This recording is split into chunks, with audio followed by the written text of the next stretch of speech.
é fiel. São só os dois irmãos? Somos. Ah, bela cumplicidade. Nem sempre. Bem, então, Pedro, vou apresentar só esta nota biográfica que me enviou.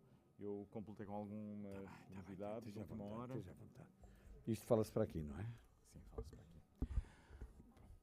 Bom, boa tarde a todas e a todos. Obrigado pela presença dos estudantes, dos docentes e da comunidade artística e intelectual da cidade de Lisboa. Este programa Great Artists on Campus é aberto à cidade, não é um ciclo para consumo interno, é uma oferta da Universidade Lusófona à cidade de Lisboa e, como em muitas cidades europeias, é natural irmos às universidades escutar intelectuais, curadores, pensadores, artistas, designers, com uma sala de estar da cidade. Pedro Cabrita Reis, a quem, antes de mais, agradeço ter aceitado o nosso convite. Obrigado, Pedro Cabrita Reis. Eu que agradeço, é claro. Abre o 5º ciclo do Great Artists on Campus.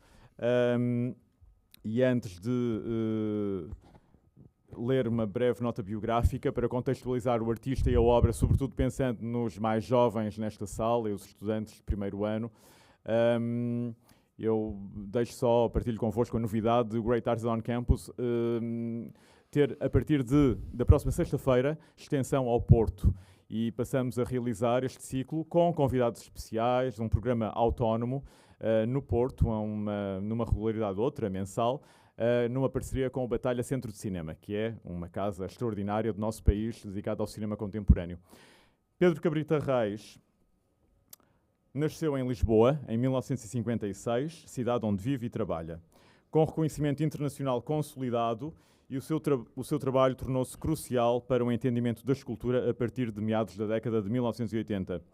A sua complexa obra, caracterizada por um idiosincrático discurso filosófico e poético, engloba uma grande variedade de meios: pintura, escultura, fotografia, desenho, instalações compostas de matérias encontradas e de objetos manufaturados. É uma obra centrada em questões relativas ao espaço e à memória, e os seus objetos adquirem um sugestivo poder de associação que transpõe o visual e alcança uma dimensão metafórica. É uma obra sobre os silêncios e as indagações, a obra de Pedro Cabrita Reis. Pedro Cabrita Reis participou em importantes exposições internacionais, como a Documenta 9 e a Documenta 14 em Kassel, em 1992 e 2017, e nas 21ª e 24ª Bienais de São Paulo, respectivamente em 1994 e 1998, e no Aperto, na Bienal de Veneza de 1997. Em 2003, representou Portugal na 50ª Bienal de Veneza, em 2013, onde apresentou a Remote Whisper.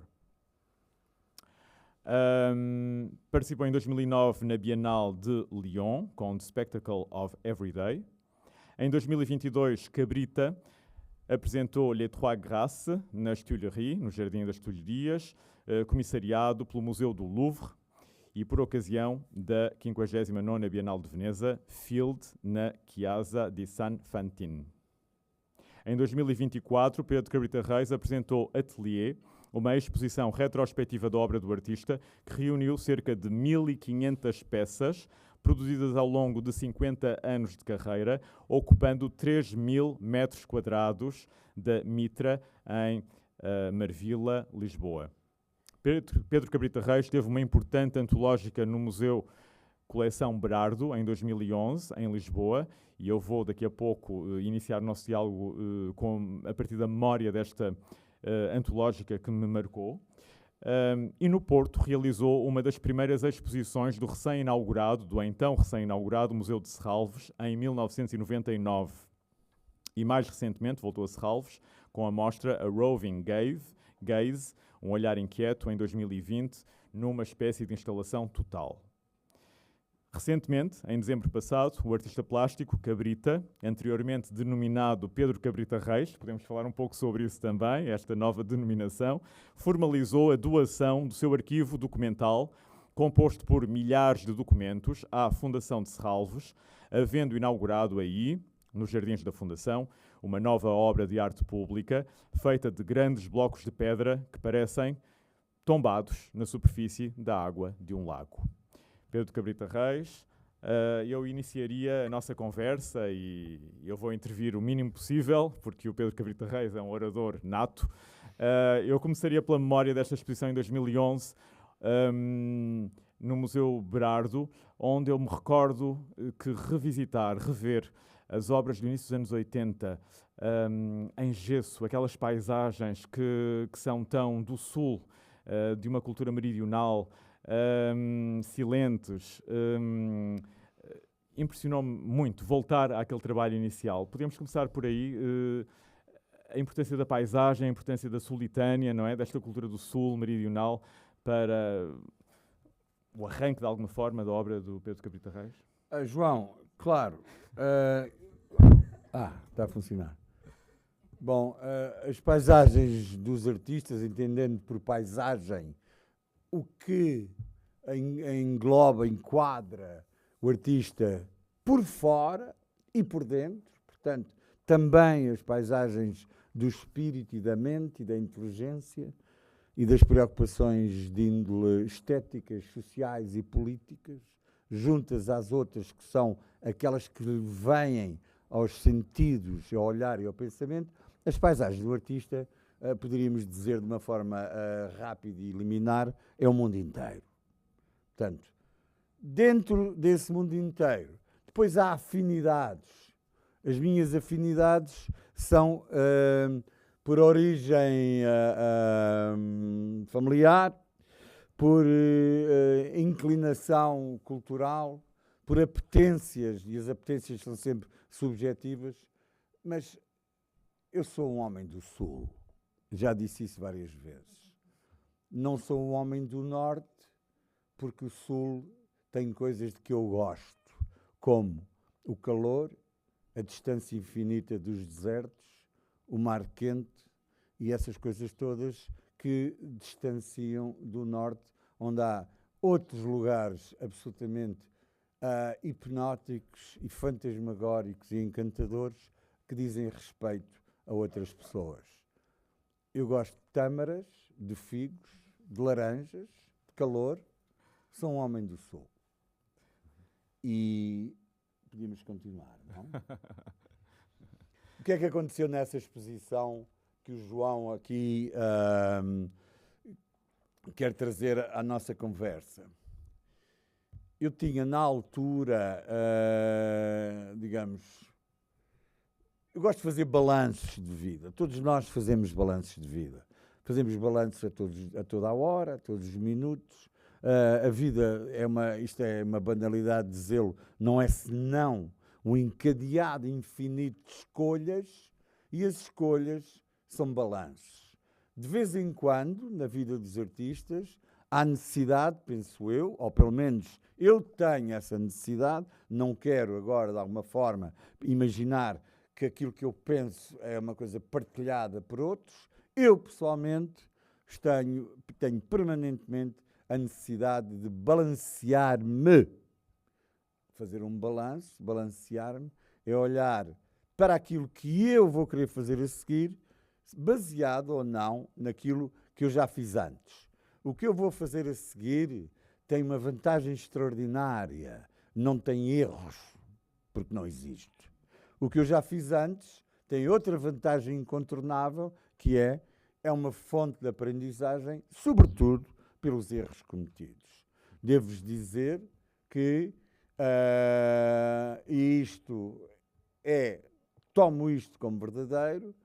Os meus erros não me tiram o sono, os meus erros excitam-me, fazem-me andar, fazem pensar que posso ainda fazer melhor. Gosto de escarafunchar os meus erros, ou seja, meter-lhes o dedo lá dentro e ver como é que essa ação me desperta, me aciona o pensamento, me faz ainda ter outra atitude mais profundamente rigorosa, mais atenta, menos condescendente comigo próprio. A pior coisa que um artista pode ter, e por extensão qualquer pessoa pode ter, é ser condescendente consigo próprio. Isso é uma coisa que diminui e reduz, anula a dignidade e a dimensão que nós temos enquanto seres humanos. Os ingleses têm uma coisa muito boa, mas os ingleses têm uma linguagem que aparentemente diz-se que não é uma linguagem propícia às poesias e aos pensamentos. É falso. A língua inglesa está cheia de poesias maravilhosas, de romances maravilhosos, peças de teatro extraordinárias. E isto para dizer que os ingleses têm esta coisa de ser muito objetivos na linguagem, e isto que eu acabei de dizer, que é a condescendência, eles dizem de uma forma ainda mais implacável. Olá, Dalila, boa tarde, é self-pityness, é ter pena de si próprio. Felizmente, já vamos vivendo tempos, e as novas gerações e as pessoas que dessas novas gerações irão transformar o mundo. Peço-vos, de preferência, o nosso pequeno mundo português. Estamos a precisar de transformações. Essas pessoas não têm piedade por si mesmas, porque têm um olhar mais à frente, e vamos imaginar que vão mudar isto. Este homem, que não é propriamente um jovem, está aqui ao meu lado, ajuda essa transformação naquilo que ele faz aqui nesta universidade. E obrigado. De modo que essa exposição, que foi em... Vê lá, aí nos teus papéis. 2011. 2011, onde é que isso já vai? Em 2011 eu senti a necessidade de fazer um balanço, que mais tarde se veio refletir em 2024, peço desculpa, na exposição Atelier na Santa Casa da Misericórdia, ali em Marvila, que é o bairro onde eu vivo e trabalho já há muitos anos, e pontual, persistente, continuadamente, tens que olhar para ti, que é uma maneira de olhar para dentro com um olhar sobre aquilo que te rodeia. E é assim que podes imaginar o desenho das coisas que se faz. Há artistas de muitas metodologias, há artistas que têm as mais diversas formas de operar. Uns são ponderados, refletem, fazem esboços, pensam, escrevem e têm uma prática plástica continuada, consistentíssima, onde é fácil assistir e testemunhar a continuidade dentro de uma certa forma de serem transversais dentro do seu próprio pensamento. Outros são diferentes. Não têm um desenho que lhes permita dizer a priori o que é que vão fazer. Têm, acima de tudo, uma pulsão interna e uma força interna que faz com que toda a maravilhosa falta ou ausência de continuidade no seu trabalho, uns mais radicais e um bocadinho mais aborrecidos diriam coerência intelectual. Eu não partilho essa perspectiva, mas esses outros têm uma espécie de magma, um caos, que é, na sua diversidade, na sua imprevisibilidade, na contingência de um certo desconhecimento do que virá a seguir, igual ao rigor de outros. Digamos, aos apolíneos e os dionisíacos, também naquilo que se poderia considerar uma simples e talvez excessivamente fácil e superficial categorização dos modus operandi dos artistas na sua diversidade. Eu, que sou um homem do Sul e gosto de figos e laranjas, faço parte do segundo grupo. E toda a minha vida não fiz mais nada senão deixar-me absorver por mim próprio na maravilhosa contingência do caos e da imprevisibilidade. Quando eu comecei, e era muito jovem, no princípio dos anos 80, recordo-me ainda de interrogações escritas nos jornais, na altura não havia nada senão os jornais, sobre, mas o que é que este rapaz anda a fazer?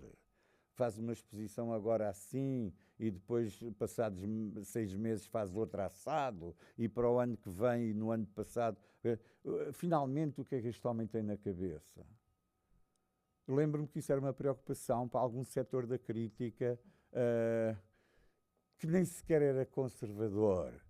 Eu acho que era apenas preguiçoso.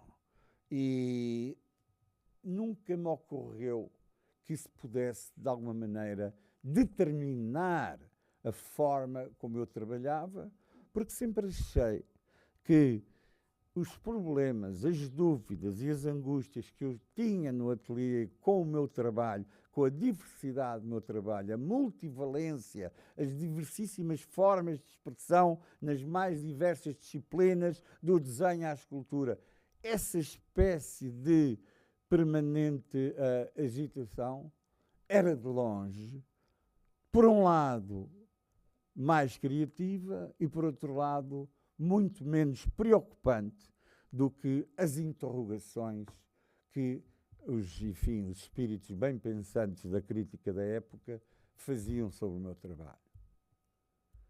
A crítica é muito importante porque é a consubstanciação de um pensamento sobre a obra de um criador. E nessa consubstanciação desse pensamento há a transmissão pela oralidade, ou pela escrita, ou pela palavra, daquilo que é uma perspectiva sobre a obra de um artista, que é depois partilhada pela comunidade ou pela sociedade, como quiser.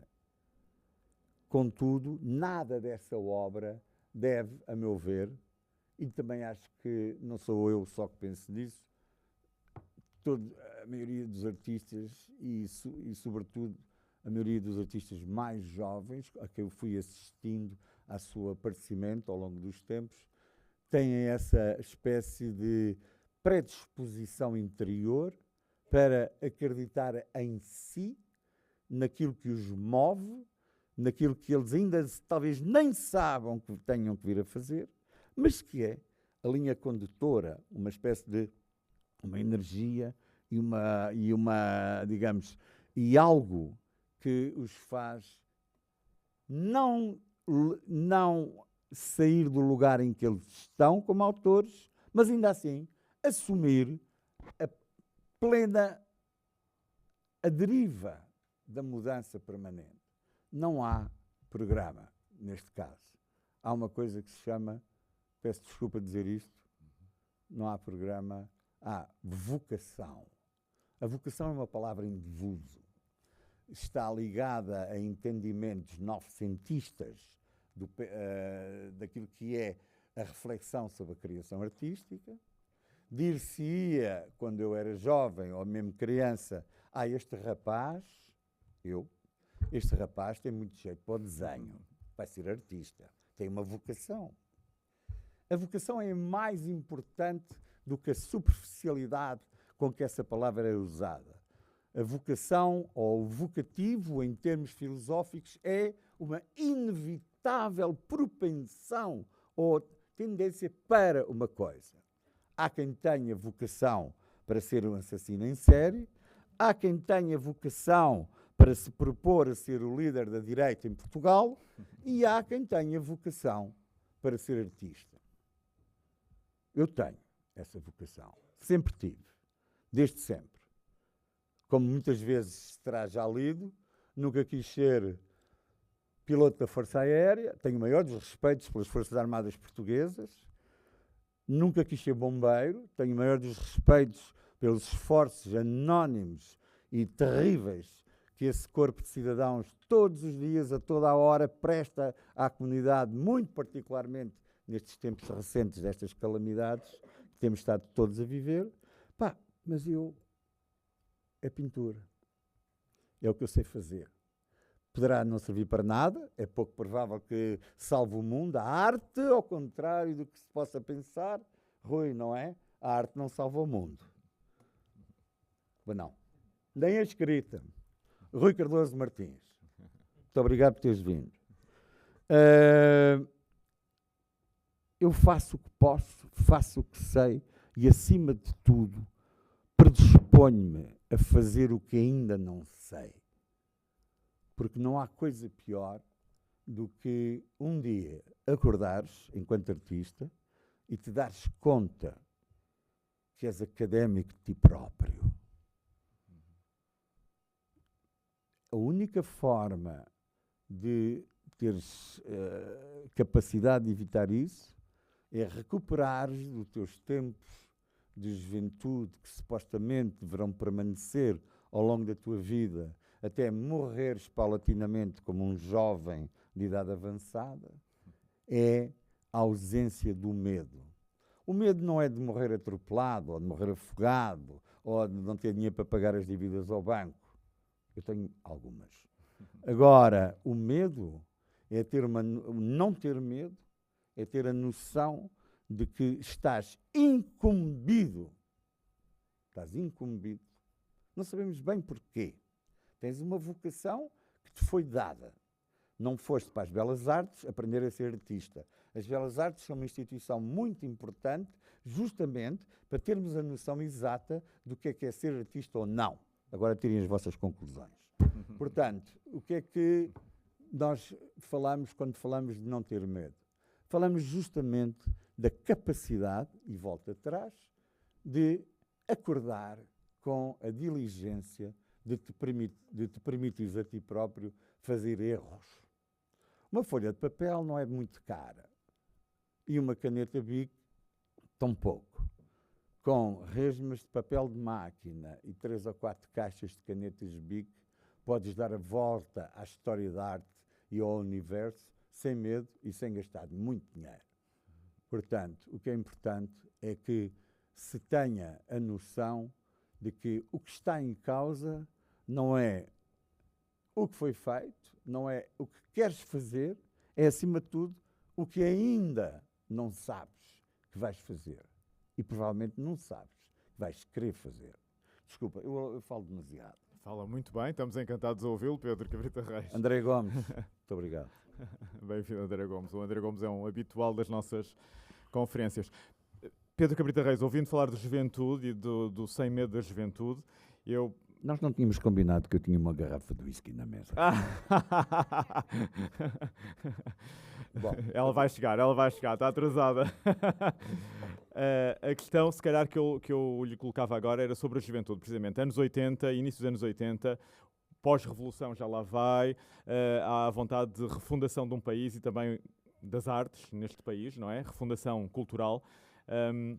E esta geração a que o Pedro Cabrita Reis pertence vai querer refundar as artes visuais de alguma forma numa enorme voracidade de mundo, de abertura do país ao mundo, abraçando influências anglo-americanas, assumidamente, não é? E o trabalho do Pedro vai ser sempre esse trabalho de uma escala que quase não é europeia e tampouco é portuguesa, é outra, sem dúvida, é continental. Isto toca uma segunda questão que eu tenho para o Pedro, que lhe coloco a seguir. Mas podemos voltar aí, anos 80, à vontade. Disse há pouco que Portugal precisa ser reimaginado, e eu concordo. Anos 80, que força era essa a que vos unia e que vos mobilizava? Bom, não sei se alguém aqui está lembrado, em 74, em Portugal, houve uma transformação da situação política. Os mais entusiastas chamaram-lhe uma revolução. Não é uma revolução nem pelo cânon da análise marxista ou política, mas foi, ainda continua mais ou menos, ter sido uma transformação muito, mas muito forte daquilo que era a situação do país. Eu não fiz nada por isso, mas na altura tinha 17 anos. E como tal, acabei, como todas as pessoas, enfim, dessa idade e com algum entusiasmo pela ideia de transformação, acabei por vir para a rua, eu e centenas e milhares de jovens como eu, de diversas filiações políticas, e os melhores eram os que não tinham nenhumas e tinham apenas um coração enorme, com entusiasmo enorme e a vontade enorme de fazer parte da mudança daquilo que era o país a que pertenciam. Vivemos numa época de globalização imperial capitalista, em que as noções de nacionalidade e de cultura identitária e outras parecidas com estas, são postas em causa de uma forma muito afanosa por máquinas de, digamos, que propõem uma aparente transversalidade ou igualdade, digamos, hoje não se é nada, não se é nada de uma origem particular, de onde se veio, é-se tudo de um território difuso, atravessado pela nomenclatura normativa das redes sociais, dos conceitos políticos que implicam a inexistência de coisas tão simples como o confronto que há 30 anos, 50, 70, 100 anos se chamava a luta de classes. As classes que eram os protagonistas dessa luta de classes, obviamente, diluíram-se, não têm hoje qualquer existência histórica, não há proletariado, não há nada dessas coisas, mas há uma coisa que prevalece, que é injustiças, desigualdades e, acima de tudo, o que tem vindo a crescer de uma forma insuportável, que é o terrorismo de Estado de braço dado com os grandes empórios capitalistas que hoje gerem os nossos dia-a-dias, desde o detergente para a máquina de lavar até à comida rápida. Depois deste pequeno, enfim, prólogo, que acho que é do conhecimento geral, vamos falar dos anos 80. E falo apenas do grupo com quem eu trabalhei muito perto, o Pedro Calapés, o Rui Sanches, o José Pedro Croft, a Ana Leon e a Rosa Carvalho, éramos um grupo de ingênuos e divertidos e bem dispostos artistas dessa época, que nos fomos cruzando e encontrando na Escola de Belas Artes e fomos conversando e criando partilhas nas diversas cantinas da Universidade de Lisboa, que percorríamos à procura de um prato melhor e mais barato, e onde conversávamos de tudo, do Pollock ao Bruce Nauman, ao Salazar, e enfim, ao Copcon, Hotel Serra Carvalho, as ocupações das herdades nessa altura, e acima de tudo, as nossas ambições genialmente ingênuas de sermos uns artistas enormes.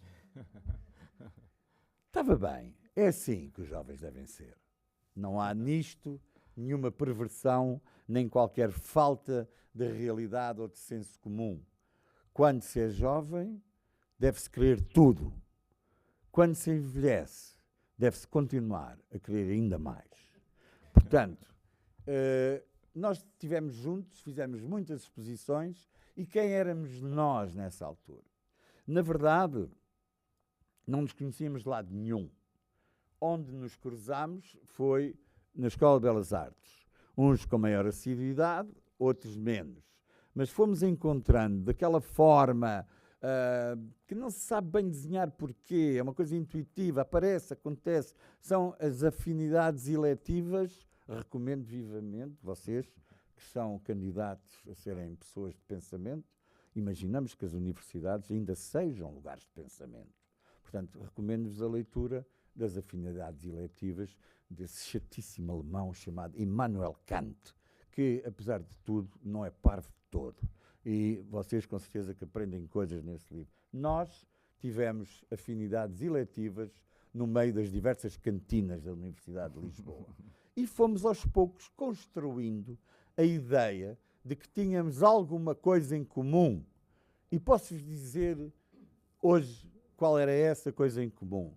Nós, o que tínhamos verdadeiramente em comum não era o que gostávamos, era claramente o que não gostávamos. Tínhamos uma coisa de unidade em relação às coisas que nos incomodavam, para não dizer que nos faziam vomitar ou rir. Agora, o que gostávamos? Cada um gostava do que gostava. Havia aqui uma absoluta liberdade e independência pessoal e havia toques de raspão e transversalidades em relação às coisas que não gostávamos. Uma das coisas que não gostávamos, claramente, era um espírito que encontramos nas artes plásticas da época de uma certa sonolência e acomodação. Todos nós vivíamos naquele pressuposto que o fascismo tinha deixado as melhores obras dos criadores artísticos, plásticos ou literários na gaveta. Meus amigos, não havia gavetas. Aquela malta estava mole, parada, quieta. Eram de uma simpatia extrema. Eram pessoas com quem nos dávamos lindamente, mas não tinham nada para nos dar. Quase nada. Tivemos talvez que voltar 40, 50 anos atrás e ir à procura dos modernistas, dos Vianas, dos Cardosos, dessa gente toda, dos Almadas. Porque aquela geração que fez a trajetória oficial e burocrática do antifascismo eram pessoas de bem, consciência política irrepreensível e de uma total tristeza nas suas obras de arte. Se quiserem, volto a repetir isto. Nós, que não percebíamos nada de nada, éramos apenas uns jovens com a mania que éramos muito malandros e muito à frente, de alguma forma, trouxemos o que tínhamos no ateliê e fomos deixando na pequena história da cidade de Lisboa, em exposições em sítios alternativos, nos ateliês uns dos outros, e esse que é um processo natural da construção de uma corrente estética, fez com que, aos poucos e poucos, nos fôssemos transformando num grupo de pessoas em relação ao qual havia interesse. Partilhavam connosco, nessa altura, estas preocupações, inquietações e esta irreverência, entre aspas, duas pessoas que foram cruciais e que eu queria deixar aqui claro, porque é uma espécie de memória que é preciso registar. Reparem que eu não digo homenagem. Nem aos mortos se deve prestar homenagem, quanto mais aos vivos. Essas pessoas chamavam-se João Pinharanda e Alexandre Melo. Chamam-se. Obrigado. Estão ambos vivos. E essas pessoas construíram connosco uma cumplicidade muito grande e passaram a fazer parte das nossas idas às cervejarias da Amadora e de Moscavide, para falarmos de arte e de outras coisas.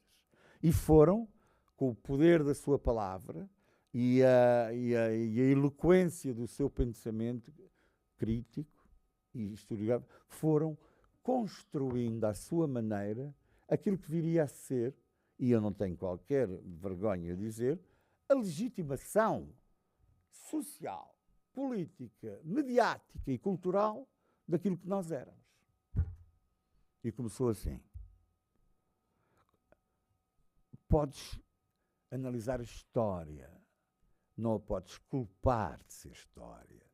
Portanto, as coisas foram desta forma. Temos aqui nesta sala pessoas que eu conheço e que de alguma forma partilharam e viveram esses tempos também. De qualquer maneira, é esta a memória que eu tenho desses anos 80.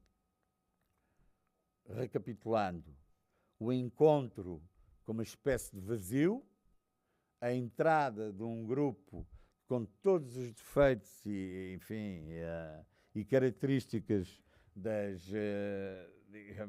juventudes impensadas trouxeram, e depois solidificação dessa atitude, ao pouco e pouco, na história. Felizmente, muito rapidamente, deixámos de ser importantes, porque apareceram outras pessoas que não tinham o peso histórico às costas como nós tínhamos. Todos nós éramos herdeiros de uma situação de vida que transita nas últimas décadas da ditadura fascista, e depois começam a aparecer artistas fabulosos, extraordinários, nascidos já nos anos 80 e anos 90, e que não têm esse peso nas asas. Voam. Vocês sabem, quando um avião está no aeroporto e neva muito, tem que tirar a água das asas para ele voar. estes artistas não tinham gelo nas asas, tinham sol e ouro. E foram eles que criaram tudo aquilo que hoje sabemos, as coleções modernas, os museus modernos. A coleção do Zé Carlos Santana Pinto está cheia de obras fabulosas dos artistas desse tempo. E Portugal mudou, nesse aspecto mudou muito. Nós mudámos muito Portugal nesse aspecto. Nós tivemos um pequeno começo e depois vieram os outros que o acrescentaram. O vosso contributo é decisivo, Pedro Cabrita Reis. Uma pequena nota só, o entusiasmo deve ter criado aqui um lapso, mas afinidades eletivas é do Goethe. Goethe, tens razão. É alemão também. É porque não há nada como viver, viver, isto é, acompanhar com o intelectual. A sessão está a ser gravada, eu tenho a certeza que foi só o entusiasmo que Onde o traiu. Onde é que está a ser gravado? Onde é que está a câmara? Ali, na regi, ali, na regi. Eu enganei-me. Não pagues isto. Os anos 80 foram de facto uma pedrada no charco, não é? E refundaram o país e somos herdeiros diretos da vossa construção. A minha segunda pergunta, e tenho mais outra e depois abrimos se calhar ao debate com a plateia. Pedro Cabrita Reis é, a meu ver e ao ver de muitos, um dos grandes plásticos em Portugal. A obra do Pedro é uma obra muscular. E nós estamos num país que tem a medida da mão e não a medida do braço ou do corpo inteiro. E o Pedro, como vamos vendo, é um vitalista, é um dionisíaco, já aqui o disse. E a obra, não só a poética dos materiais, mas a fatura manual que associa também aos materiais industriais, tem uma dimensão que é, enfim, que não é habitual entre nós, na nossa tradição europeia, como eu dizia há pouco. Quero falar um bocadinho sobre isso, a importância do espaço, do corpo e dessa dimensão sensorial que é muito afirmativa na obra do Pedro Cabrita Reis, até nesta exposição Atelier 2024, em que nos provocou com uma exposição bigger than life, não é? A ocupar vários pavilhões, milhares de trabalhos, aparentemente sem seleção. Há aí um gesto que é também de provocação às nossas pequenas ideias, ao mundo das pequenas coisas. Quer comentar? Bom, sabes que perguntaram-me uma vez, então, e você começa onde? O começo era uma pergunta genérica. E eu digo, bom, eu começo sempre no meio, porque no processo da criação artística não há princípio nem fim. E o único lugar do artista é o lugar do meio. O meio não é necessariamente um ponto equidistante de quaisquer outros pontos, é apenas um lugar numa trajetória de continuidade. O meu meio foi ter começado como pintor. Eu, na verdade, sou um rapaz que nasci com a vocação de ter jeito para a pintura. Há quem diga, com alguma razão, devo admitir, que isso é uma maldição. Aliás, há uma galeria imensa de artistas pintores na história da arte portuguesa que padecem dessa maldição do jeito para a pintura. Pintura é essa feita de tal modo, com jeito, que nada sobra para além dela. Mas eu vim com isso. Sei isso, e tenho isso na conta de maldição. Ainda nas Belas Artes, que eu demorei 10 anos a fazer, eu entrei em 1973, antes do 25 de Abril, na Escola de Belas Artes. Depois estive na escola, participei em alguns episódios interessantes, saneámos professores, saneámos bufos da PIDE que faziam parte do corpo técnico e voltávamos paulatinamente e tranquilamente aos ateliês para pintar. Depois a vida trouxe coisas, o 25 de Abril e outras coisas da minha vida, e eu fui fazendo aqui e ali, aos poucos, e de uma maneira, enfim, encantada, aquilo que queria fazer e que fez com que só 10 anos depois, num curso que dura habitualmente 5 anos, tivesse feito terminado o curso. Devo-vos confessar, não é propriamente muito abonatório concluir um curso de Belas Artes. E muito menos com 20 a pintura como eu. Isso deixa lugar a muitas dúvidas e ambiguidades. Se partimos do princípio que, lamentavelmente, na generalidade dos casos, o nosso ensino artístico é relativamente, como é que eu diria, como é que eu diria? Obsoleto? Obsoleto é muito forte. Tem que ser uma coisa mais simpática. Sonâmbulo. Uma pessoa que sai de um lugar sonâmbulo de aprendizagem, com uma classificação que na hierarquia burguesa é considerada como limite, eu tenho que confessar que carrego isso com alguma dificuldade. Embora seja dito que eu tenho a noção que sou muito bom e, portanto, o 20 que me atribuíram a pintura na licenciatura corresponde pela parte boa à minha parte boa e corresponde pela parte má da política e de uma escola sonâmbula a uma coisa que te pode criar problemas. Passado isto, continuemos. Já não me lembro da tua pergunta. A dimensão muscular, física, muscular, sim. da fatura. Bom, a dimensão muscular e física é o seguinte: eu acabei a escola em 83 e nessa altura recordo-me que um dos trabalhos que eu fiz num pátio obscuro, longínquo e cheio de um odor tremendo. A Escola de Belas Artes tinha, hoje já não tem, paredes meias com o governo civil e com uma esquadra de polícia. Como devem calcular, é uma situação, digamos, que nos leva a interrogar. Essa esquadra de polícia tinha, normalmente, para alimentar os agentes da autoridade, uma cozinha onde se confeccionavam as refeições desses agentes e o cheiro dessa cozinha vinha para a nossa Escola de Belas Artes e era de molde a provocar as revoluções mais complexas no aparelho digestivo. Não só a própria polícia já dava origem a isso, como também o cheiro da comida que eles comiam era igual. Em suma, esse pátio, que era do tamanho de um quarto desta sala, nesse pátio fiz com alguns camaradas meus da escola dessa altura, lembro-os com carinho, alguns já cá não estão, fizemos uma coisa que era um muro de tijolo no meio do pátio, em diagonal, dali para ali. E esse muro de tijolo foi a nossa apresentação, a avaliação do final de curso.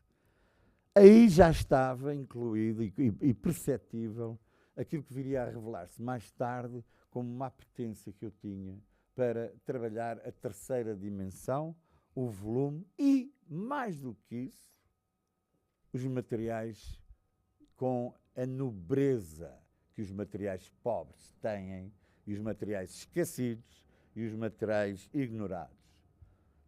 Ao longo da minha prática de escultor, sempre trabalhei. Nos últimos anos fiz 3 ou 4 peças em bronze, há que o admitir. Mas isso é por outras razões que explicarei a seguir. Mas durante muitos anos, os meus materiais de escultura vinham dos contentores do lixo, dos caixotes do lixo, das mobílias deixadas em frente às fachadas dos prédios para serem levadas pelos caminhões da Câmara e coisas que amigos fotografavam e me diziam: queres isto? E o queres isto, por exemplo, era uma linha de 10 sanitas enfileiradas em frente a um prédio que ia ser construído e que só por si o Duchamp coraria de vergonha ao ter feito o urinol, porque aquelas 10 sanitas eram de longe mais pungentes e fortes plasticamente do que o referido urinol. Bom, essas foram as minhas esculturas, porque encontrei sempre nos materiais que vêm do lixo a marca mais forte, que é a marca da presença da humanidade neles. Uma mesa partida, uma cadeira sem uma perna, um sofá rasgado. É uma mesa, uma cadeira e um sofá que tiveram em casa de alguém e têm uma coisa dentro para contar e que cabe aos artistas descobri-la, encantar-se por ela, transformá-la no quantum que a faz passar de um objeto abandonado a um objeto que identifica a nossa humanidade. portanto, é por isso, e foi isso, mais do que nada, que me levou a fazer durante anos esculturas com materiais que ou eram materiais correntes da construção, os tijolos, as vigas de ferro, os alumínios, os vidros, ou então, ou cumulativamente, as coisas encontradas. Aquele rapaz maiorquino, Picasso, não é? Tinha uma frase que me incomoda bastante pelo facto de não ter sido eu a preferi-la. Mas ele dizia com toda a justeza, e esse é uma declaração que poderia ser subscrita por muitos artistas. Eu, pelo menos, subscrevo-a sem problemas. Ele dizia: eu não procuro, encontro. Toda a gente aqui nesta sala conhece essa frase. E eu, na verdade, nunca procurei. Encontrei. E porquê? Porque a ferramenta mais efetiva, mais real e que não te deixa mentir ou perder-se no caminho, enquanto artista, é o olhar. Tu constróis as obras logo no momento de olhar. Vais para o ateliê, vais para a oficina, vais para onde queiras ir, podes ir para muitos sítios. Eu fiz imensas obras de arte em sítios que não vou agora aqui dizer. Mas é do olhar que nasce tudo. O outro dizia: eu não procuro encontro. É a mesma coisa que dizer: tudo está no olhar. É o olhar do artista que determina que um objeto deixa de o ser para passar a ser uma obra de arte. É o olhar do Duchamp que determina que um urinol é uma obra de arte e não apenas um objeto de utilidade prática, que nós sabemos. Toda a gente sabe para que é que serve um urinol, não é? Bom. Ora bom, nesse particular, a importância da construção, na minha trajetória, que é sempre, diga-se, e relembre-se isto, é sempre a trajetória de um pintor. É um pintor que pinta e que olha para as coisas e encontra nelas as possibilidades escondidas de se transformarem em objetos de arte com sentido e com raiz na experiência do cotidiano, não só por esse autor, mas também pelas pessoas que o veem, não ao autor, mas à obra de arte, exposta onde tiver que ser exposta. Sabes que há pouco eu falei nas resmas da A4 e nas esferográficas como ferramentas contra a tristeza, o esquecimento, a incapacidade de ser, como fatores de criatividade. Assim acontece também com as coisas que encontras por acaso. O que tu tens que ter é um estado permanente, latente, quase doloroso de atenção ao mundo. Toda a obra de arte nasce da atenção ao mundo. Poderias, se quiseres levar isto mais longe, dizer: esta atenção é, na verdade, um ato de amor. Eu só me lembro dos professores do liceu e dos que gostei. Aqueles por quem eu não tive afinidades emocionais, não me lembro sequer. Sou um desastre em matemática. As minhas sucessivas professoras de matemática, no Liceu Pedro Nunes, onde eu estudei, ali na Álvares de Cabral, não foram pessoas de modo a criar-me, enfim, um encanto pela disciplina, porque também não consegui ter encanto por elas. Gosta-se das pessoas e gosta-se do que elas nos dão. É impossível dissociar isto. Eu, pelo menos, não consigo. Pedro, a última questão que eu teria, e depois se calhar abrimos a conversa, se concordar, não sei se... Em absoluto, é a parte mais engraçada, isto é uma chatice, até eles começarem a dizer temos uma sala cheia, é um privilégio, é uma alegria. A última pergunta seria esta: o Pedro, como fomos ouvindo agora, reapropria-se de materiais, de materiais pobres em particular. Mas há um lado também, que é uma constante na obra, brutalista, não é? O gesto muscular vai a par de um brutalismo, a afirmação dos materiais pobres e de um gesto em que às vezes a construção e a destruição se confundem. E lembro, por exemplo, da capela desta segunda ou terceira exposição no Museu de Serralves, em que o Pedro Cabrita Reis rebentou literalmente as 4 paredes da sala nobre do Museu de Serralves, com a mesa invertida no teto do Álvaro Siza, e como se tivesse revelado o tijolo daquelas paredes imaculadas. Gostava de ouvir um bocadinho sobre a relação entre o brutalismo, este gesto em que a destruição e a criação às vezes se confundem, e a dimensão espiritual, que nas últimas conversas, nas últimas entrevistas que eu fui escutando e lendo do Pedro Cabrita Reis, vai sendo cada vez uma dimensão mais presente ou mais pronunciada, a dimensão da espiritualidade. Bom, vamos começar por acordar entre nós os dois que vamos deixar cair a palavra brutalismo.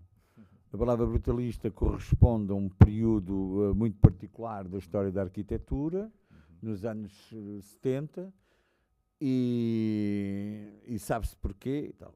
No meu caso, e naquilo que tu, João, queres trazer aqui à partilha com a nossa Assembleia de hoje, o que tu, na verdade, me estás a perguntar é como é que eu incluo num ato único a questão da violência, que não vem do pensamento. A vida, das suas formas mais diversas, está imbuída de aspectos de violência permanente, que por vezes são de uma beleza quase dolorosa e outras vezes são de uma tristeza insuportável. Seja de uma ou de outra das formas, aquilo que nós designaríamos para facilitar a comunicação de violência é uma espécie de baixo contínuo que assiste à criação do desenho, da melodia. O baixo contínuo é uma coisa que foi inventada na altura do Haydn, portanto, antes do classicismo. O Haydn constrói a situação do classicismo, da qual nascem Mozart e mais tarde Beethoven, por aí fora. E o baixo contínuo, que já vinha do Bach, Antoine, é uma espécie de sonoridade, não vamos agora aqui elaborar sobre isso, é complexo, uma sonoridade que é uma espécie de uma base estrutural sobre a qual os instrumentos criam a melodia e o ritmo. Esse baixo contínuo é o que consolida a narrativa sonora dessas peças. Poderemos ter a liberdade de roubar aos músicos e à musicologia essa noção de baixo contínuo para a trazer para a criação plástica, neste caso, e atribuir-lhe as qualidades de um protocolo, modus operandi, uma maneira de trabalhar que é, digamos, que estrutura o pensamento do artista e sobre a qual ele elabora as melodias, as diferenças. Eu tenho um baixo contínuo na minha vida, que é a forma como eu me vejo a mim, vejo ao mundo, e me vejo a mim no mundo, e vejo o mundo à roda, e sobre essa leitura que faço, que é multivalente, enfim, tem filosofia, tem poesia, tem política, tem vivência meramente, tem afeições, tem tristezas. Esse baixo contínuo é sobre ele que eu desenho aquilo que sou e o que faço. Diria então que este baixo contínuo equivale, na prática artística, ao tão celebrado mito burguês da página em branco. Não vamos agora elaborar sobre as contingências dos mitos burgueses da crítica da arte. Mas pronto, vamos facilitar. É uma página em branco. Nessa página em branco, baixo contínuo, eu desenho. Nessa página em branco, só há lugar para a percepção e a aquisição filosófica, espiritual e comportamental da noção da violência como um ato criativo. Vamos aqui, por amor de Deus, a resfriar todos os inuendos mediáticos, jornalísticos e outros ainda piores do que estes, da palavra violência. A violência pode ser um ato criativo. Quando as flores nascem na primavera, o botão de uma amendoeira traz mais violência no seu desabrochar que provavelmente qualquer conflito. É a natureza que tem uma história que não tem tempo já e que permanece e constrói estas pequenas coisas, como, por exemplo, nascerem flores nas árvores, que vão dar frutos no princípio da primavera. A fruta chega no verão, porque as flores precisam do calor do verão para se transformarem em polpa e em casca e em tudo aquilo que faz as nossas delícias. Eu gosto de fruta, por exemplo. Não há maior violência do que essa. Como não há maior violência... Eu tenho cães. Gosto muito de castros laboreiros. Há muitos anos que só tenho castros laboreiros. E posso-vos garantir e assegurar com toda a verdade que eu já vi cadelas minhas comerem à minha frente as crias que não nascem bem. Não! É assim. E essa violência é uma violência que traz uma beleza extraordinária. Porquê? Não vamos tirar dali modelos, não é? Não vamos agora pensar em começar a comer crianças, como parece que se diz aí agora, do Epstein. Temos que pensar é que não podemos aplicar à percepção da vida e ao modo como nós estamos connosco e com os outros regras normativas e restritivas que parece que são o tecido em que nos últimos 15 ou 20 anos os bem-pensantes e os politicamente corretos nos querem fazer existir. A mudança da linguagem, as histórias para crianças que deixaram cair todas, enfim, são reescritas. Vivemos momentos de horror, não pela guerra, mas porque há pessoas que conseguiram aceder a lugares de poder para poder impor esta forma de estar no mundo. Eu não me encontro disponível para isso. E é por isso que continuo a ser artista. E quero ser artista.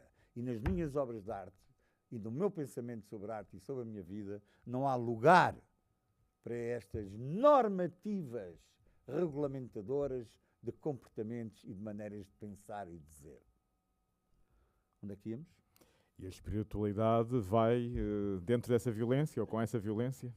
Fiz a defesa de uma violência que podíamos dizer generativa e criadora.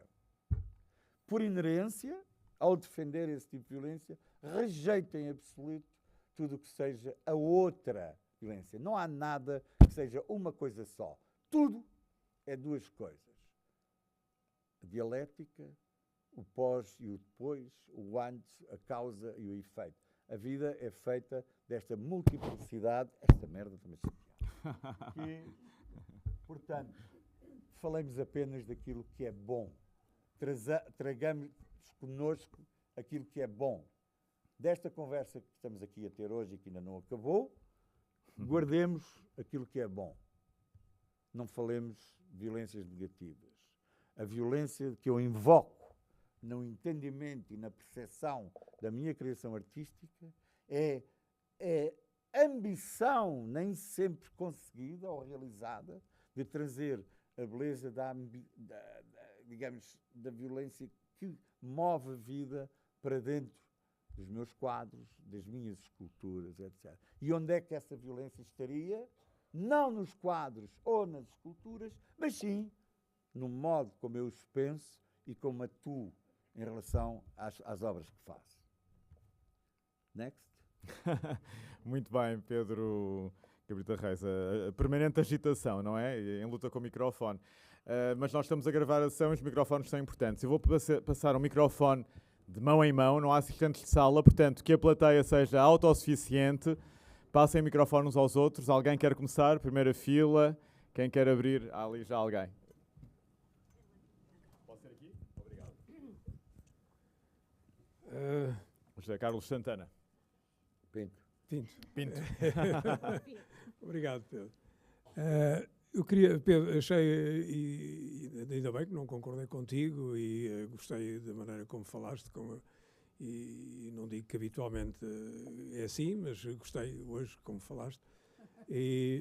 Mas não concordo, eu não sei se foi provocatória a história de tu dizeres que só nos anos 80 é que a arte portuguesa saiu um pouco da monotonia e até falaste uma coisa que para mim fez um pouco impressão, se quer por ser um pouco mais velho, que antes do 25 de Abril não havia nada na gaveta. E fiquei um pouco preocupado com isso e queria-te dizer para ou mudar de ideias ou realmente continuar com esta ideia de que havia muitas coisas, o surrealismo, o Cesarini, Cruz e Seixas, enfim, os artistas portugueses fugidos à ditadura, que viviam no estrangeiro, que Jorge Martins, Costa Pinheiro, etc., que hoje em dia podem não ter a repercussão que tinham na altura, mas que realmente eram pessoas importantes e que foram. Também cá em Portugal, o Ângelo de Sousa, o Overlap, enfim, o António Real, Helena Almeida, enfim, para citar só alguns e, sobretudo, para fazer alguma posição em relação a isso. E fiquei um pouco... eu sei que tu gostas de provocar e a tua provocação é sempre bem-vinda, dizendo que, efetivamente, só nos anos 80, com o grupo um pouco dos Pedros, do Pedro Calapés, da Ana Leon, enfim, para citar só alguns, é que as coisas começaram. Diz-me lá. Digo-te lá, começo por te agradecer, porque, na verdade, tens toda a razão no que dizes, exceto no facto de que eu estava a tentar provocar. Eu não tenho já essa idade. Aliás, nunca quis provocar. Sempre fui muito afirmativo e sempre estive convencido daquilo que dizia, tal como hoje. E estou convencido do que te digo. Convido-te a focalizares e tentares perceber a origem política de onde é que vem esta frase. Eu vou-te dizer, a seguir ao 25 de Abril, o pensamento e a opinião pública estavam, sobretudo, condicionados pelas máquinas ideológicas ligadas ao Partido Comunista Português, que tinha uma quantidade de artistas oficiais que supostamente ocupavam os lugares da gestão do pensamento, da opinião e da visibilidade logo imediatamente a seguir ao 25 de Abril. E que se convocavam e arvoravam em testemunhos e herdeiros de um tempo difícil de luta contra a ditadura, o que é verdade, e que teriam como criadores e pensadores uma quantidade de obras que seriam, digamos, ambicionavam ver a luz do dia após o movimento das Forças Armadas dito 25 de Abril. Provou-se que isso era uma fraude. Todos os artistas que mencionaste, sim, foram pessoas com obra feita, pensamento construído, importância histórica, mas que não integram este grupo trôpego dos burocratas das artes e do pensamento que saíram da noite longa do fascismo para apressadamente vir ocupar os lugares da ribalta. E nós viemos depois e provámos que eles não tinham lugar na ribalta. Mas sempre tivemos respeito por Lapas, Jorge Pinheiros, Helenas Almeida e tudo. Essa é a nossa linha genética. E assumimos-la e trazemos-la connosco. Não aqueles neorrealistas e outros que eu quis mencionar subrepticiamente ao dizer as obras da gaveta, porque era uma expressão que se usava na conversa política dessa época. Próxima pergunta. Havia alguém atrás. Obrigado. Obrigado, Dalila. Boa tarde. Perdão? Comunidade viva, de mão em mão. Eu tenho uma pergunta ligada a alguma coisa que disse inicialmente. Disse que a arte não podia salvar vidas. E eu discordo Não, um bocadinho. eu disse o mundo, é diferente. O mundo, ok. Nós vimos no Covid, portanto, a importância da arte, quer qual seja ela, e também há um filme que eu não me lembro bem do nome em português, que é Le Goût de la Cerise, o gosto da cereja, em que o protagonista quer tirar a própria vida, essa é a narrativa. Portanto, ele faz um percurso e no final ele decide não tirar a própria vida. E durante uma projeção houve um espectador que foi ter com o realizador e disse: eu agradeço-lhe imenso porque este filme fez-me mudar. Eu estava a pensar tirar a vida e já não o fiz. E, portanto, a minha pergunta é: o que é que sente ou que acha que as suas obras fazem na vida das outras pessoas? E, no caso, a importância da arte para a vida, não é? Porque tem aquela frase da Frida, não é? Que é, a arte existe porque o mundo não chega, não é? Então, a minha pergunta é sobre isso. Bom, deixe-me dizer desde já, e dizê-lo publicamente, que a sua pergunta é de uma coragem ilimitada. Ninguém faria essa pergunta hoje em dia. E ainda bem que há pessoas como você que trazem essa pergunta para uma assembleia como nós, com este encontro.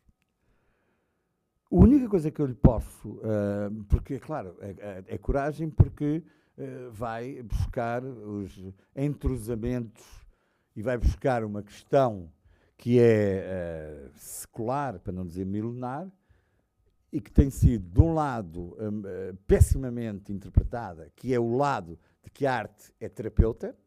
Isso é... Bem, o melhor que podemos dizer é que isso é risível. Não vamos continuar a desenvolver essa questão. E o outro lado, que é o lado messiânico, esse aparentemente mais perigoso, mas seguramente mais sério, que é a arte salva. Eu não sei se a arte salva. Começo por lhe dizer que não me salva a mim. E devo-lhe dizer que tenho sérias dúvidas que salva alguém se entendermos o salvamento como uma espécie de redenção da morte. Não é verdade. A arte pode salvar as pessoas em micromomentos ao longo de toda a vida, no encanto da fruição de uma pintura, ou de uma música, ou de uma canção, ou de um poema, ou da leitura de um parágrafo de um texto. Aí sim há uma multiplicidade de salvamentos que em cada momento te devolvem a ideia de que se calhar as coisas não são, ou não estão, ou não podem vir a estar tão más como poderia ser. Mas é só nessa microdimensão, eu chamar-lhe uma iluminação. É nessa dimensão iluminada do momento que tu podes esperar, acreditar que a arte possa salvar. Agora, como um desenho para a história da humanidade, como é que te chamas? Benoit, peço desculpa. Como? Benoit. Benoit. Como um desenho para uma história continuada da humanidade, não sei. Posso talvez dizer que se calhar sim a arte salva. O fuzilamento dos 3 de maio do Goya salva a violência das invasões francesas em Espanha. Os filmes sobre a violência imperial e assassina dos americanos no Vietnã salvam a história. É nesse aspecto que nós podemos dizer que a arte tem essa capacidade de salvar. Devolver uma dignidade, nesse sentido? Devolver uma dignidade. Devolver já implica um pacote. Não há aqui pacotes, nem grupos, nem nada. São momentos de iluminação. São eu diria, cintilações. A palavra é cintilação. Há uma cintilação de esperança quando olhas, ou ouves, ou lês um quadro, uma música, uma poesia. E dá-te por contente e satisfeito se tiveres conseguido isso. Muito obrigado. Obrigado, Benoit. Próxima pergunta ou partilha de opiniões. Já aqui à frente. Nádia, sim. Obrigado, João. Nádia Duval. Obrigada. Não é uma pergunta, é só um comentário, uma confissão. O Pedro estava a falar sobre como os objetos têm memória, e é uma coisa que eu acredito e faço na minha própria obra, recolher lixo e transformá-lo em obra. por vezes os próprios artistas libertam-se de lixo. E há uns anos o Pedro, isto agora é a minha confissão, libertou-se de uma data de caixas de transporte. E um amigo meu telefonou-me e disse: olha, tenho isto aqui, isto era na junta de freguesia das Mercês, pá, queres aproveitar isto? E eu, quero, claro que sim. Portanto, em 2022 eu fiz uma obra com uma das caixas abandonadas pelo Pedro, inclusivamente coloquei uma luz típica da sua obra como referência, é quase um segredo que só os amigos mais próximos têm, e aquela obra, como é que eu ia dizer, representa um pouco a minha vida como ex-refugiada, como fuga, e o Pedro foi um dos primeiros artistas que eu conheci, portanto, no meu primeiro ano de licenciatura, já lá vão 20 anos, ou mais. E eu decidi colocá-lo e achei que era incrível ter conseguido usar uma lixo do Pedro. Muito obrigado, mas deixe-me dizer, Lara? Não. Nádia. Nádia. Vem muito a propósito o que acabou de partilhar connosco, porque, na verdade, eu acho que posso dizer-vos que uma espécie de anonimato oriundo das consequências que a obra de um artista pode ter sobre a comunidade a que pertence. E a comunidade a que pertence é composta por pessoas como você, que é artista, e outras. E o anonimato o que é? O anonimato é a assunção pela comunidade de uma coisa que começou por ser uma obra de arte registada no tempo e na história, com nome, funções, responsabilidades, e que inexorável passagem do tempo despoja desses detalhes que são apenas coisas de nada e, de repente, essa obra, passa a ser da comunidade, da sociedade. Não tem nome, não tem autor, não tem... E esse é um momento, eu diria que é quase um momento é uma epifania. Se eu fosse um bocadinho mais fascista do que já sou, diria um momento de glória. Não, a glória não tem nada a ver com a nossa vida, é outra coisa. Mas é um momento de epifania. Vou-lhe contar uma anedota que, de alguma maneira, substancia isto que eu acabei de dizer. Aqui há uns anos fui convidado para fazer uma exposição na Polónia. Não, na Checoslováquia. Não, na Polónia. Na Polónia, talvez. Tu sabes. Bom, cheguei ao aeroporto, apanhei um táxi e o taxista era muito simpático, falava um inglês muito aceitável e, como bom cidadão, resolveu fazer-me um tour pela cidade. É claro que já sabemos o que é que os taxistas fazem, mas achei bem. E então, deu uma grande volta e já próximo do hotel, que estava ali ao pé da ponte Carlos V, mais ou menos, portanto deve ser Varsóvia, não sei, já me baralha um bocado. Olha para a esquerda, tira o braço fora da janela do táxi e diz assim, para uma coisa, um edifício, enfim, um objeto de arquitetura, assim, e também temos aqui arquitetura a Picasso. Olha para aquilo, e aquilo de facto era relativamente desconstruído. E disse, sim, muito interessante. Eu, para ele, para fugir à questão. Ele deu a volta, deixou-me no hotel, não sei o quê, quer beber um café? Não sei o quê, tal, tudo. Bom, até amanhã. E fui ver o que era aquilo. Não tinha a menor noção. Aquilo era o quê? Era um edifício, aliás, de pequenas dimensões, feito pelo Frank Gehry. Ora, o Frank Gehry, nós conhecemos que tem uma arquitetura desconstruída. Agora, não é o Frank Gehry que nos interessa aqui.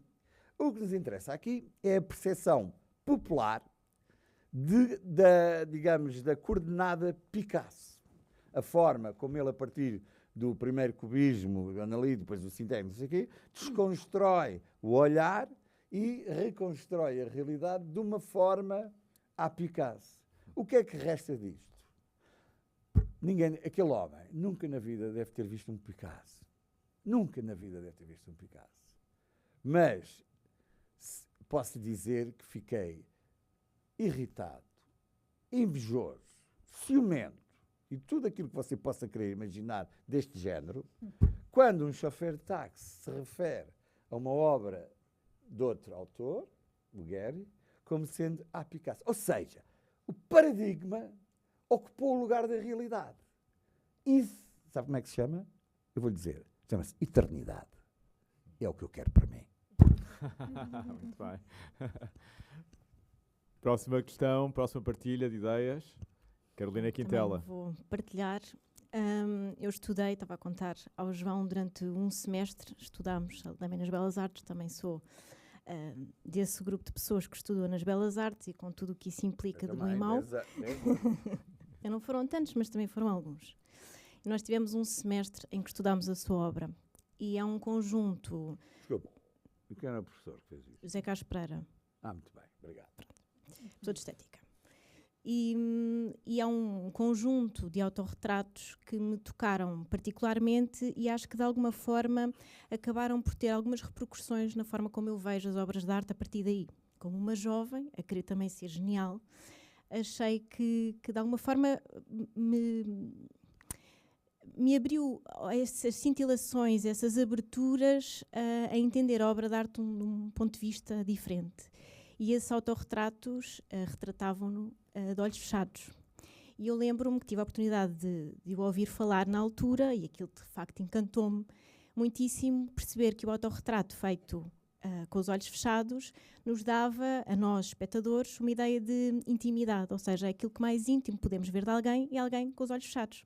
E de facto é verdade, nós temos acesso a essa intimidade e essa privacidade quando alguém ao nosso lado dorme, ou alguém descansa e nem sempre nos é possível ver as pessoas de olhos fechados. Portanto, eu achei isso muito poético. E falava há pouco da ideia do olhar, é aquilo que o artista, no fundo, traz ao mundo, é o seu olhar. E eu pergunto, ou questiono, se esse olhar é um olhar interior, que será certamente, e depois partindo também de uma coisa que o João disse sobre a sua obra em Serralves, em que descarnou a capela, e o mesmo aconteceu, e também foi uma exposição que me marcou muito na Appleton, na altura Appleton Square, em que de facto é toda desventrada, e se na sua obra permanentemente existe esta coisa de descarnar, de olhar para dentro, e esta a ideia quase de um espanto de revelação e de quase virar um casaco ao contrário, vermos a interioridade, ou seja, escavar, ir à procura, enquanto se espanta nesse olhar jovem, quase o olhar da primeira vez que se encontra qualquer coisa e que vai descobrindo cada vez mais. Você utilizou 3 palavras fundamentais para a construção de uma qualquer forma de aproximação filosófica a qualquer trabalho de arte, não necessariamente apenas o meu. Usou olhar, descarnar e espanto. Ora bem, comecemos pelo último. O espanto é uma categoria filosófica que, longe daquilo que é a acessão normal da palavra, que é o espanto é o exercício de uma curiosidade profunda e indelével da qual não nos podemos libertar. Poderemos dizer que o espanto é aquilo que tem a ver com o que eu há pouco disse, que a ferramenta fulcral da prática da arte pelos artistas é a curiosidade. O espanto e a curiosidade, não sendo a mesma coisa, em termos filosóficos, não é este o momento para debatermos essa diferença, mas andam muito próximos. E quando, antes disso, fala-se de olhar e descarnar, e antes disso fala-se de um olhar interior, veja que eu estou apenas a citá-la. E, na verdade, o olhar do artista só é um olhar se descarnar. Ou seja, o olhar do artista não é ver. Há uma diferença entre olhar e ver. Nós vemos muitas coisas para as quais olhamos muito pouco. É preciso ter isto presente. E ao artista não se lhe permite, nem se lhe condescende que ele veja. Exigimos-lhe que ele olhe. Porque é o olhar que descarna e que cria aquilo que é a matéria do exercício das belas artes. Devo, se me permite, acrescentar-lhe uma ou duas ideias àquilo que há pouco disse em relação aos meus autorretratos com os olhos cerrados. Não se trata de intimidade, não me leva a mal, ao contrário do que disse. Trata-se antes da vincada afirmação de que o olhar é um olhar interior. Ou seja, tens que fechar os olhos para ver. Não para ver, para olhar. Só de olhos fechados é que consegues olhar. Isto, obviamente, chame-lhe o que quiser, uma parábola, uma metáfora, enfim, um jogo de palavras. Mas o que é que isto quer verdadeiramente dizer? Quer verdadeiramente dizer que o olhar ao ser interior é um olhar em que tu, sem digamos, teres contacto com o que vês, olhas dentro de ti e percepcionas aquilo que queres e aquilo que existe. Tudo está aqui. Nada está Talvez exista ali. alguma semelhança entre esses autorretratos e, por exemplo, esses desventrar de um... É quase como se nós estivéssemos a ver uma espécie de autorretrato, e estou a fazer uma análise que pode não ser verdadeira. Por exemplo, reporto-me à Appleton, ou seja, nós vemos e havia uns pequenos objetos que estavam dentro desse espaço. No fundo, nós os vimos o objetos interior. vieram todos do meu ateliê. Tudo o que ali estava, que não fossem as paredes destruídas. Era um dos momentos mais engraçados. Havia uma senhora que era modelo de artes plásticas e que eu já tinha, a quem eu já tinha contratado os serviços para fazer uma série de desenhos que mais tarde vinha expor na galeria do falecido e saudoso João Esteves de Oliveira, ali no Chiado. E essa senhora ficou de acordo em escrever uma frase. Eu dei-lhe uma frase para ela escrever, estava sempre de costas para a audiência, desnuda, como um modelo, não é? Da pintura ou de escultura, e foi escrevendo essa frase enquanto no decorrer da inauguração. A questão da destruição que existiu nessa peça da Appleton, que de alguma maneira estava presente também numa prestação minha na Bienal de Veneza em 22, chamada Field. Na verdade, digamos, a assunção da destruição tem, por um lado, a clara noção de que a gênese do que é novo nasce daquilo que se destruiu.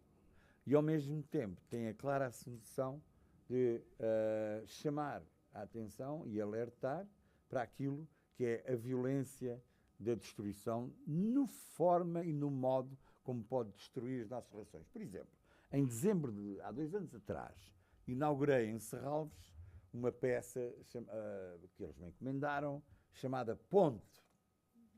Ora bem, essa ponte é construída por 2 lajes muito grandes, 5 metros e tal, cada uma delas de granito, mas que estão afundadas dentro de um lago. Estão afundadas. Portanto, digamos, é uma ponte impossível. Não se passa de um lado para o outro. Existe, vê-se, verifica-se que existe, mas não serve para passar.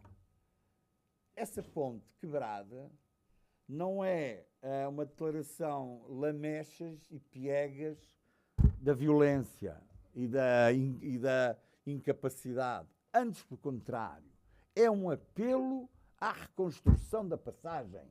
É um apelo à reconstrução do diálogo, da comunicação. É um ato que se ilustra pela violência, digamos, que a destrói, mas que deixa a possibilidade e o sintoma de a termos que a reconstruir. Isso é a política feita através da arte. Não é as fotografias da violência da polícia de Los Angeles sobre o Rodney King. Isso é inútil. Qualquer jornal faz melhor o trabalho artístico ao fotografar o Rodney King a ser espancado pelos fascistas da polícia de Los Angeles do que um artista que vai a correr fazer uma pintura sobre isso. Não. Nada disso. Isso é fraco, é medíocre. Esse artista talvez não o seja, presta muito mau serviço àquilo que é o que a arte tem que ser. A arte não ilustra. A arte não ilustra. A arte cria e constrói. Ilustrar é fazer uma merda qualquer sobre uma coisa que já existiu para dizer, também estou aqui. Não. O artista tem que criar e construir. Obrigado, Pedro. Próximo contributo, talvez mais um ou dois. Pedro, o que é que acha? 40, o que quiser. Mais um ou dois. Alguém ali atrás? Posso dizer uma coisa? Passa. Não, deixa-me dizer uma coisa. Sim. Vou-vos dizer isto e agora, não, quer dizer, agora, enfim. Bom, não sei se tens estado atento, mas a nossa pequena conversa, toda a gente está aqui ainda. Ninguém se foi embora. Habitualmente, as pessoas começam a sair 10 minutos depois de começar. Esta Assembleia tem uma fidelidade extraordinária. Vamos embora. Parabéns a ti. Não, é a capacidade do Pedro Cabrita Reis de prender a audiência e mantê-la motivada. É um orador nato, eu tinha dito isso no início. Eu posso dizer o que quiser, mas há uma coisa que eu não posso construir, que é o interesse e a curiosidade deles. Portanto, não sou eu. Sim, eu sei, eu falo bem e digo umas coisas engraçadas. Não, mas não tem a ver com isso.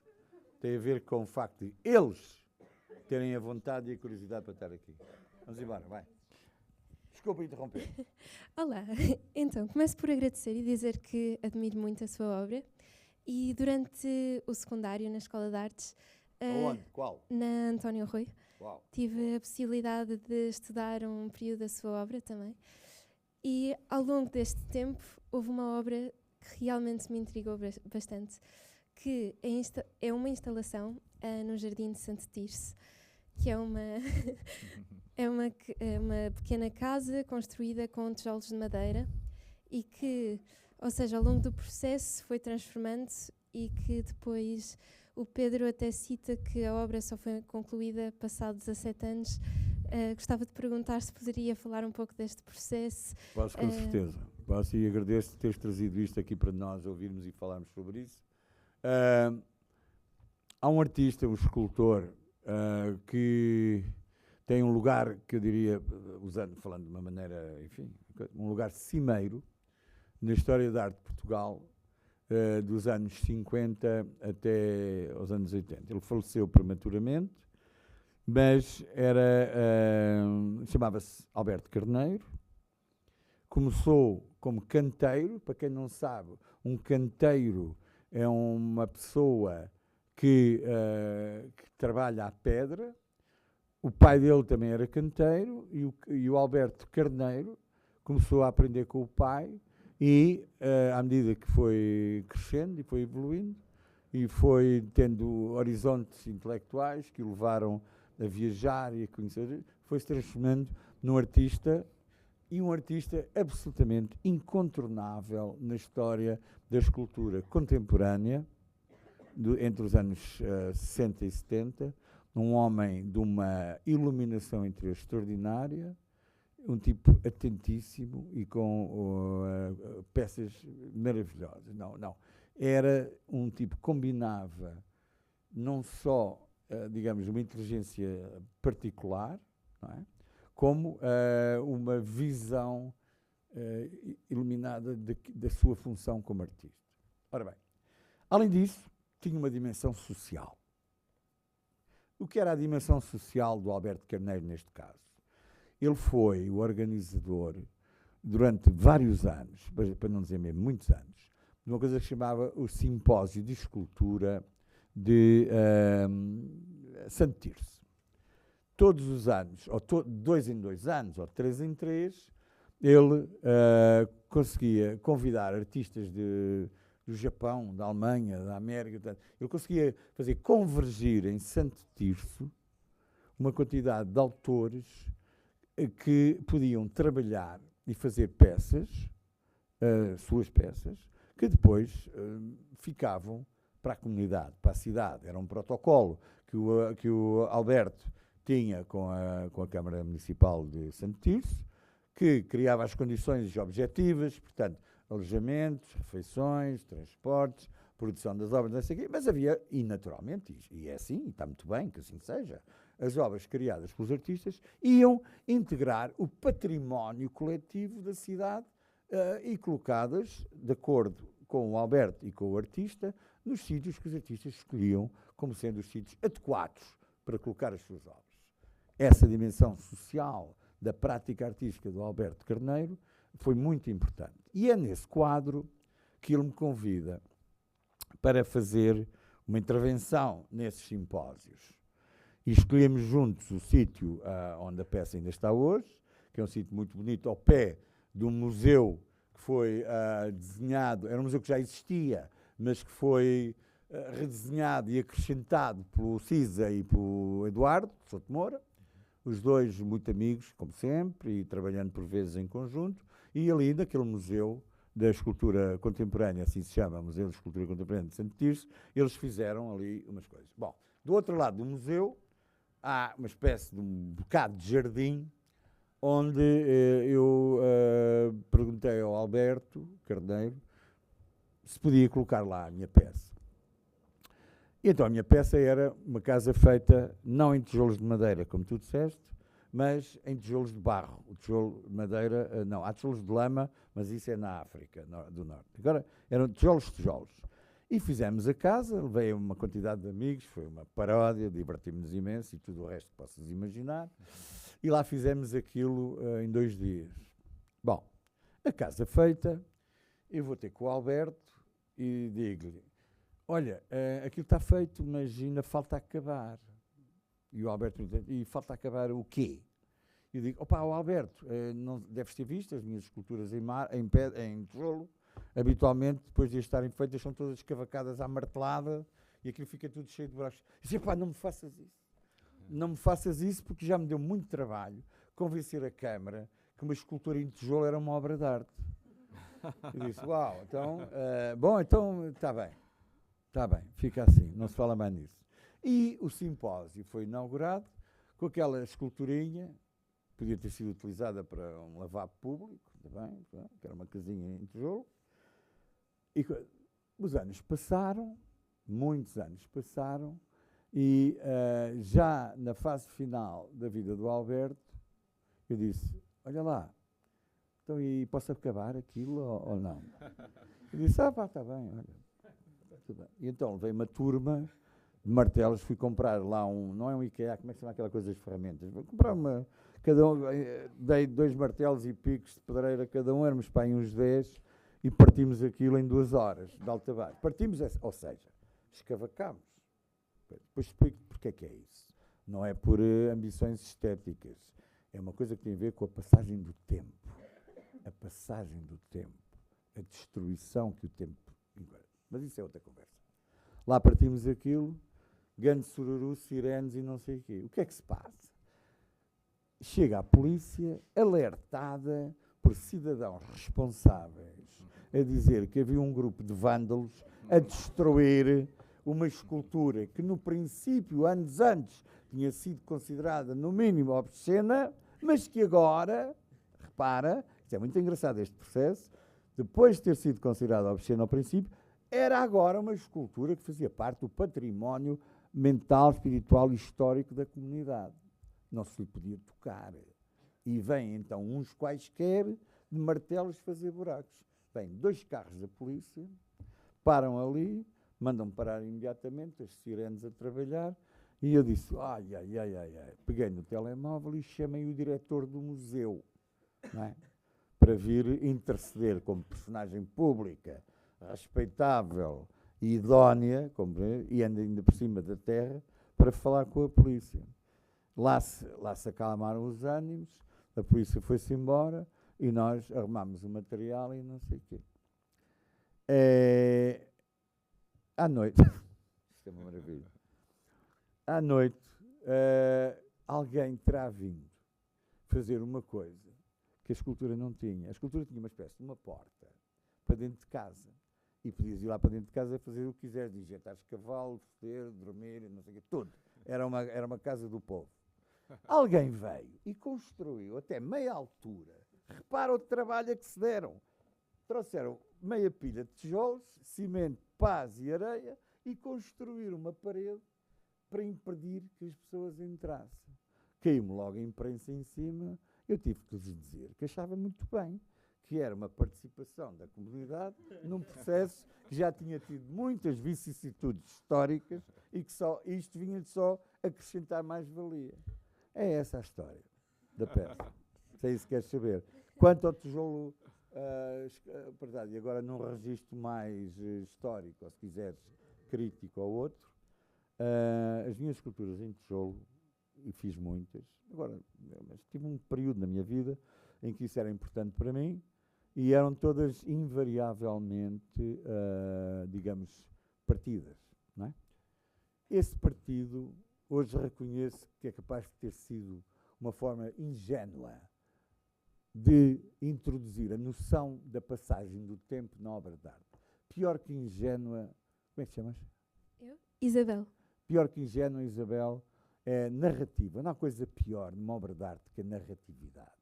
Isso é para outras áreas de criação, que eu respeito, é absoluto, não contesto. Mas uma obra de arte narrativa é um bocejo. Portanto, e eu assumo perante vocês a responsabilidade desse erro.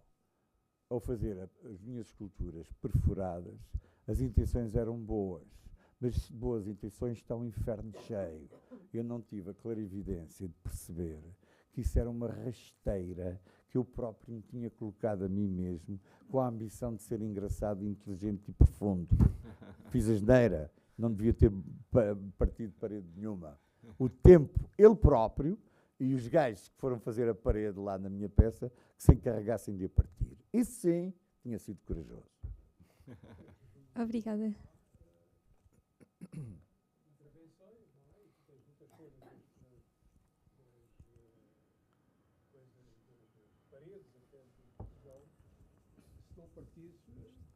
Toda a vida, não é? Não. Porque os museus são lugares de sacralização. As peças que eu fiz em Serralves, as colunas de Serralves, essas já tinham umas quantas marteladas, mas nada que se parecesse com o que vinha fazer depois.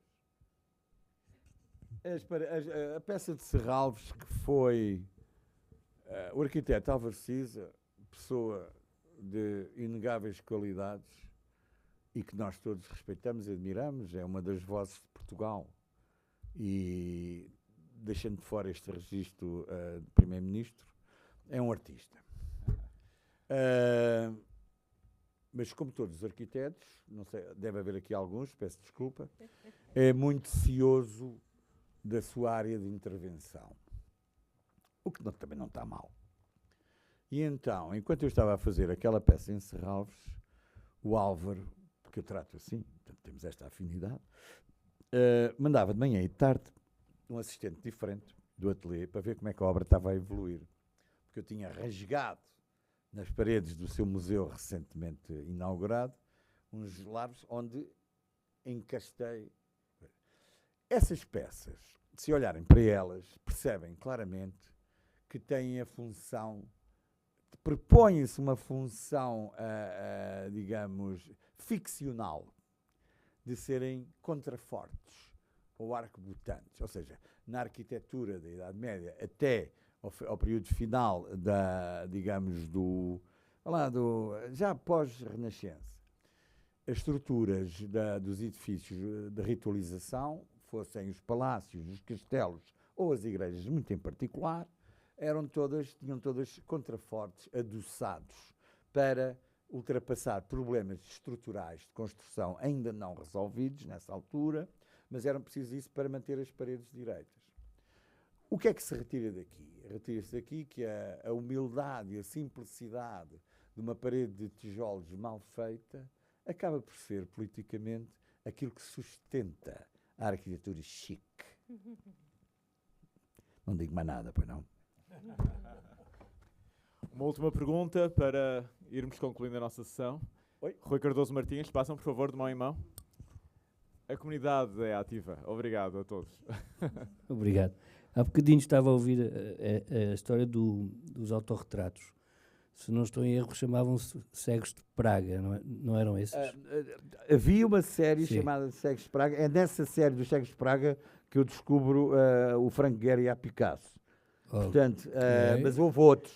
Esses eram os pequenos, Sim. feitos a carvão, sob papel, de pequenas dimensões, digamos 1,40 m por não sei o quê, e mais tarde saem-se outros a cores, feitos em grandes folhas de papel, e com a utilização de serigrafia, não para reprodução mecânica de uma mesma imagem, mas usar a serigrafia como um pincel para pintar. Não é? A minha pergunta é só esta. Qual é a importância que dás a um título? Às vezes é sem título, mas quando dás... A importância que eu dou a um título é de tal ordem que se for analisado os meus arquivos e aquilo que eu chamo a minha base de dados e aquilo que eu chamo ainda o catalogue raisonné, que é o elenco das obras todas feitas, são raríssimas as peças que não têm títulos. Eu não consigo pensar... Para já, é raro o momento em que eu faço uma peça só. Eu trabalho em séries. Faço sempre 10, 15, começa uma coisa e aquilo... e de repente tenho ali 20 peças, das quais rasgo 10 e ficam outras 10 e essas peças têm um nome. O nome, às vezes, precede o exercício da obra.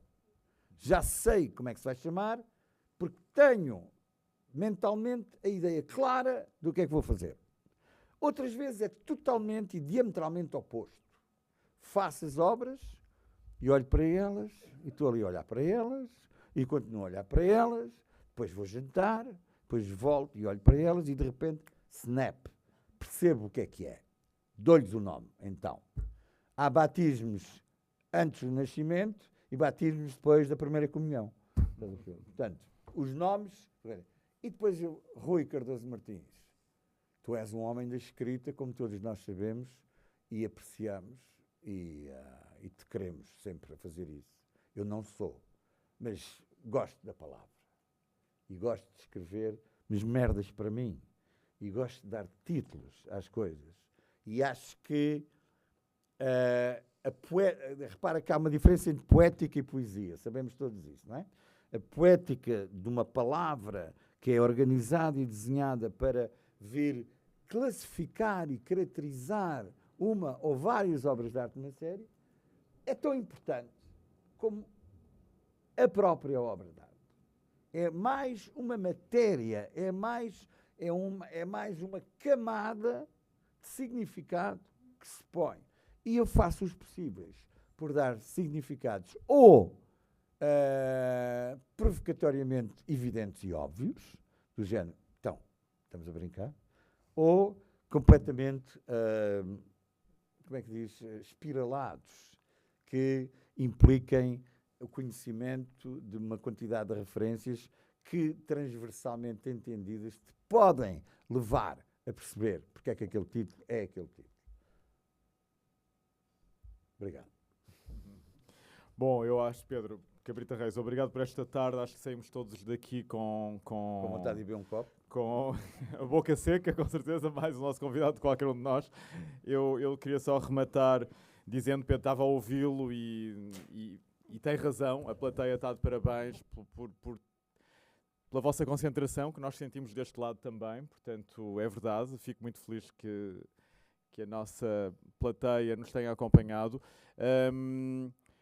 Estava a pensar, por exemplo, na contradição, na dialética, como disse, não é? E eu falei do movimento muscular e desta escala americana e de repente foi assaltado pela última exposição do Pedro Cabrita Reis na Galeria Miguel Nabinho, em que um friso de pequenas pinturas tinha, de facto, uma dimensão que era o oposto que eu acabei de qualificar, não é? Doméstica, intimista, liliputiana, mas ao mesmo tempo a falar de uma geografia... Já viste que os sonetos e a lírica de Camões é de longe mais emocionante e plena e rica do que aquela chatice dos Lusíadas.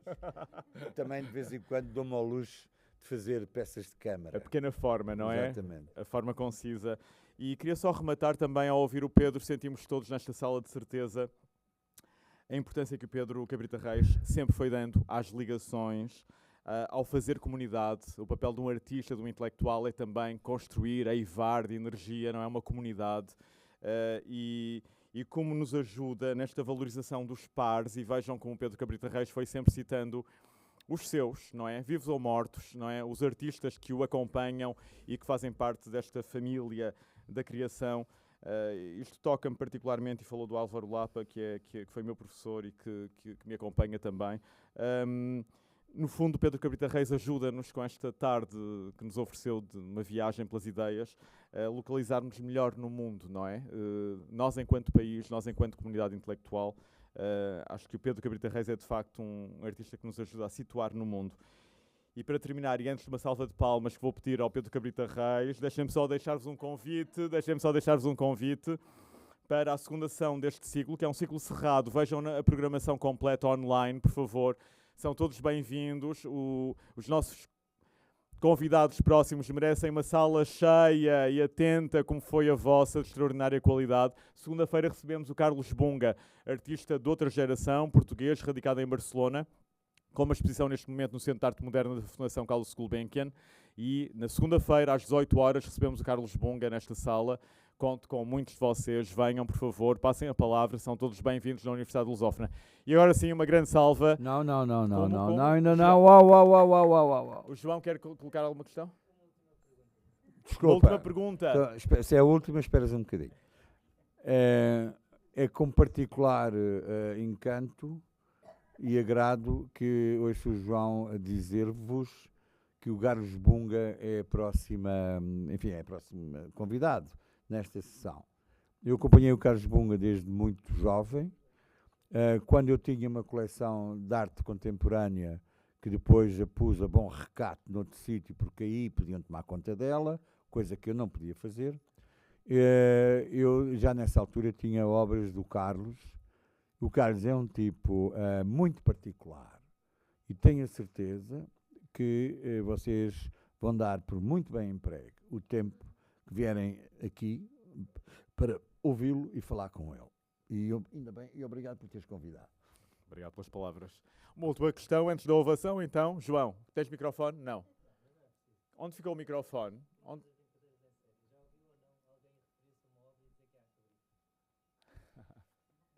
Já, e devo dizer-te que me dá uma alegria extraordinária. Isto prende-se não com qualquer orgulho bacoco e provinciano, mas prende-se com a noção de que, peço imensa desculpa, mas vou ter que usar uma palavra da narrativa religiosa. O verdadeiro apostolado é passar o que se sabe. É aí que se constrói a noção de história e de continuidade e de redenção, outra palavra religiosa. Portanto, quando me dizem, fulano tal faz uma obra à cabrita, eu nem quero saber como é que o faz, nem o que é que faz, nem quem é, mas ouço, isso para mim é um eco de que o que eu fui fazendo foi, de alguma maneira, criando um corpo de partilha com outros. Se fazem à cabrita melhor ou pior, ainda bem que fazem à cabrita, porque assim libertam-se mais à frente. Quando olharem bem para isso, vão perceber, e vão deixar cair o cabrita, que é outro momento de alegria para mim, porque é bom quando partem daquilo que tu fazes e é ainda melhor quando te abandonam a meio do caminho, porque isso quer dizer que crescem. É outra coisa. Nada disso me poderia dar mais alegria. Muito obrigado, Pedro Cabrita Reis.